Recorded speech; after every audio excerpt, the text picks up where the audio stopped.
मेरे प्यारे बहनों और भाइयों, कल हमने पवित्रता के सब्जेक्ट पर बात की। उसी के एक्सटेंशन में कुछ और बातें कहना चाहते हैं। कल हमने बताया कि पवित्रता कितने प्रकार की होती है। उसमें मनसा, वाचा, कर्मणा और ब्रह्मचर्य की पवित्रता के बारे में बताया। आज हम आपको बताना चाहते हैं कि जैसे हम शब्द बहुत सालों से सुनते आए हैं कि गृहस्थ आश्रम। अब आश्रम का अर्थ क्या होता है और गृहस्थ आश्रम किसको कहा जाएगा? आश्रम का अर्थ होता है कि जहाँ पर पवित्रता हो, जहाँ सच्चाई हो, सफाई हो और किसी प्रकार की उसमें गंदगी ना हो। और जब गृहस्थ आश्रम कहते हैं तो ऐसा गृहस्थ जीवन जिसमें पवित्रता हो।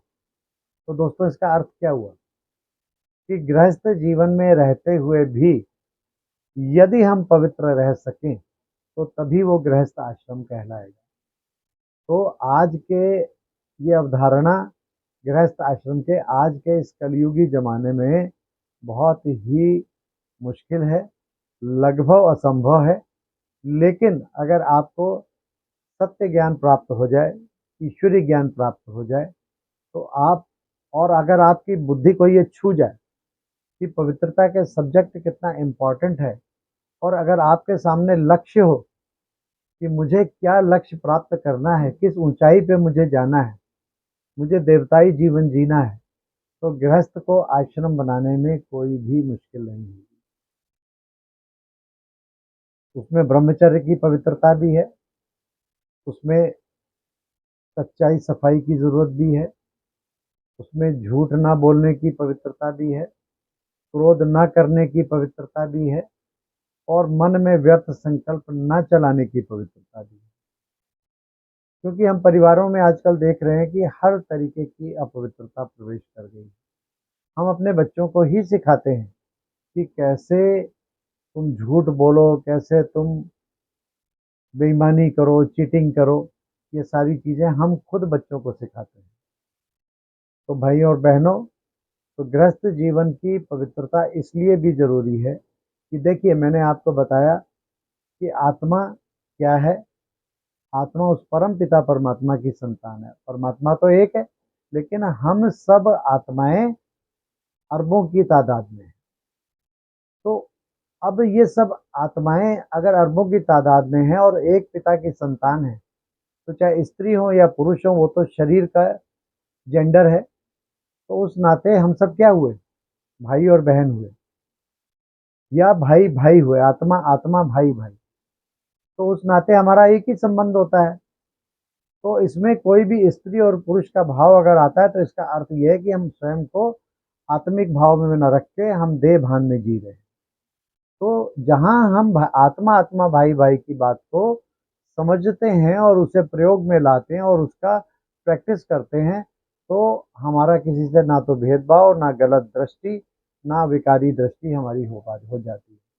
तो इस नाते गृहस्थ जीवन में अगर हम पवित्रता को प्रवेश करेंगे तो हमारा गृहस्थ जीवन भी क्या बन जाएगा? गृहस्थ आश्रम बन जाएगा। हमने कई बार शब्द एक और भी सुना है कि घर एक मंदिर। घर एक मंदिर का अर्थ क्या है? घर मंदिर कैसे बनेगा? मंदिर कौन सा क्या होता है? मंदिर वो होता है जिसमें देवी देवताओं की मूर्तियां होती हैं। और मूर्तियों की पूजा क्यों होती है? मूर्तियों की पूजा होती है उनकी देवी देवताओं के रूप की। और देवी देवताओं में क्या गुण होते हैं? पवित्रता का गुण सबसे ऊंचा होता है। उनके गुणों की पूजा होती है, किसी मूर्ति की पूजा नहीं होती है। तो उन देवी देवताओं की पूजा तब होती है क्योंकि वो पवित्र हैं, गुणों से भरपूर हैं, सतोगुणी हैं। अगर हम भी अपने गृहस्थ जीवन में रहते हुए, कोई उसके लिए सन्यासी बनने की जरूरत नहीं है, ईश्वरीय ज्ञान प्राप्त करके, और अगर हम अपने जीवन में उन देवताई गुणों को धारण कर लें और कमल फूल के समान पवित्र रहें, तो गृहस्थ जीवन भी हमारा एक तो गृहस्थ आश्रम हो जाएगा और दूसरा घर हमारा मंदिर हो जाएगा। उसके लिए फिर किसी मंदिर जाने की जरूरत नहीं है। अगर हम स्वयं का सम्मान खुद करें, अगर हम खुद गुणों से भरपूर हों, तो हम अपने स्वयं का सम्मान खुद ही करेंगे। लेकिन अगर हमारे में दुर्गुण हैं तो इसीलिए तो हम मंदिर में जाते हैं और कहते हैं हम पापी हैं, नीच हैं, पतित हैं, आकर हमें पावन बनाओ। अगर हम पतित ही नहीं है, पावन ही हैं, तो फिर हमें पावन बनाने के लिए ईश्वर से प्रार्थना क्यों करनी पड़ेगी? तो दोस्तों, ये ध्यान देने योग्य है कि हमें स्वयं को पवित्र बनाना है। हमें हमें पुजारी नहीं बनना है, हमें पूज्य बनना है। अपने उन गुणों को धारण करिए ताकि हम स्वयं की निगाह में पूज्य बन सके। और दूसरी चीज जो सबसे इम्पोर्टेंट है, अगर हम गृहस्थ आश्रम बनाना चाहते हैं और अगर हम घर एक मंदिर बनाना चाहते हैं, तो मंदिर में कभी भी अपवित्र भोजन का प्रयोग नहीं किया जाता। जिस घर में मांसाहार होता है, नॉन वेजिटेरियन फूड खाया जाता है, जहाँ पर लहसुन और प्याज जैसा तामसिक भोजन खाया जाता है, वहाँ वो कभी भी मंदिर कहलाने का अधिकारी नहीं होता। मंदिर में कभी भी ना तो लहसुन, ना प्याज और ना नॉन वेजिटेरियन फूड जाता है, ना बनाया जाता है। तो अगर हम कहलाना चाहते हैं कि घर एक मंदिर, तो हमें घर के अंदर भी इन सब भोजन का वर्जित होना चाहिए, क्योंकि ये भोजन ना हमारे शरीर को, ना सिर्फ हमारे शरीर को तामसिक बनाते हैं, बल्कि हमारी मानसिकता को भी तामसिक बनाते हैं। तो मित्रों, हम आपको ये बताना चाहते हैं कि अगर हम संपूर्ण पवित्रता को धारण करते हैं, जैसे मनसा वाचा कर्मणा, जैसे मनसा की वाचा में हमने कल क्या बताया कि सिर्फ मनसा में व्यर्थ संकल्प को ही नहीं रोकना है, हमारे अपने थॉट्स को क्रिमिनल होने से भी बचाना है। हमारे थॉट्स क्रिमिनल कब होते हैं?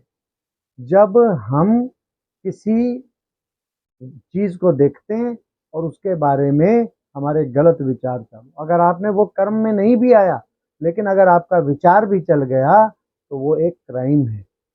अध्यात्म की दृष्टि से वो क्राइम है। उसका अकाउंट आपका क्रिएट हो गया, आपके कर्मों का खाता बन गया। ठीक है, वो आपको पता नहीं चल रहा है, लेकिन वो आपका कार्मिक अकाउंट बन गया।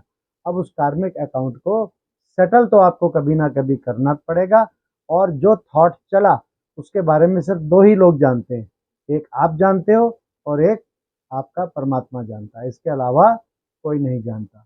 और जब हिसाब किताब इन कर्मों का अकाउंट सेटल होगा, तो वहाँ तब भी हमारी आत्मा होगी और वो परमात्मा होगा और धर्मराज होगा।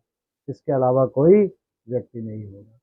तो मित्रों, अगर हम कर्मों की गति को समझेंगे और कर्मिक अकाउंट को हमें सेटल करना ही पड़ेगा, इस बात को समझकर कभी भी श्रीमत के विरुद्ध कार्य नहीं करेंगे, तो हमारा घर भी मंदिर और गृहस्थ आश्रम भी हो जाएगा।